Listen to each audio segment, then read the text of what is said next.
গাজীপুরের মৌচাক এলাকায় কালাম মামার ৩০ টাকার বিরিয়ানি নামে একটি ছোট দোকান সম্প্রতি স্বল্প মূল্যের বিরিয়ানির কারণে ব্যাপক আলোচনা এসেছে।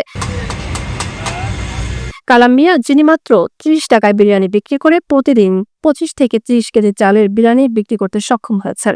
বাজারে চালের দাম ১০০ থেকে ১২০ টাকা কেজি এবং মুরগির মাংসের দাম ২০০ টাকা কেজি থাকা সত্ত্বেও মাত্র ২ থেকে ৩ টাকা মুনাফায় কালাম মিয়া প্রতিটি প্লেট বিরিয়ানি বিক্রি করেন। এই বিষয়টি স্থানীয় মানুষের মধ্যে কৌতূহল সৃষ্টি করেছে।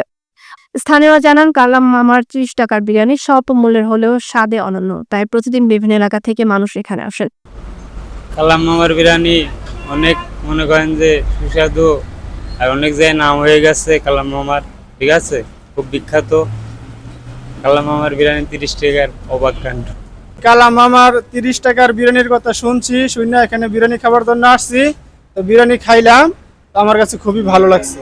এই যে আশেপাশের মানুষের মুখে শুনছি যে এখানে ৩০ টাকার বিরিয়ানি পাওয়া যায়, তো আজকে শুক্রবার হিসেবে আমরা সব বন্ধু বান্ধব মিলে এখানে আসছি, তো দেখি ভালোই লাগতেছে।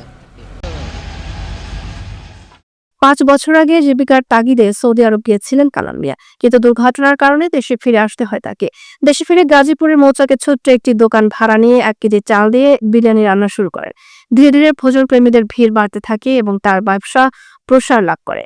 নিজের স্বল্প মুনাফার মধ্য দিয়ে স্বাবলম্বী হচ্ছেন কালাম মিয়া। সন্তানের ইচ্ছায় দোকানের নাম রাখা হয়েছে কালাম মামা ৩০ টাকার বিরিয়ানি। আমি তো বাহিরে ছিলাম, ছোটবেলা থেকেই বাহিরে চলে গেছি।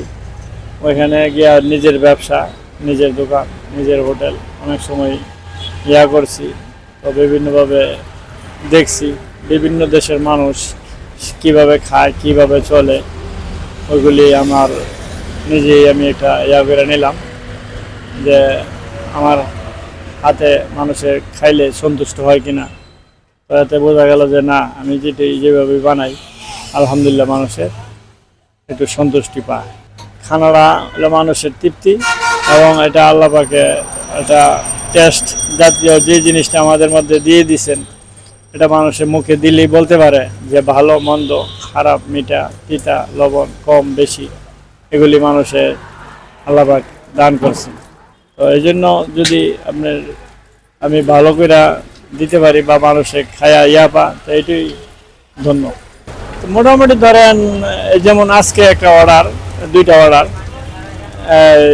এক জায়গাতে নিবে 70 প্লেট 50 টাকা করে, আবার আরেক জায়গাতে নিবে 15 প্লেট 50 টাকা করে, আর খুচরা সেল তো আছেই, পার্সেল ও নেই। তো এইভাবে মোটামুটি আলহামদুলিল্লাহ ভালো। শুক্রবার তো আজকে শ্রমিক নাই, তারপরও লাঞ্চের সময় শ্রমিক কিছু ডিউটিতে আছে, আর আসবে, মোটামুটি ভরপুর হবে।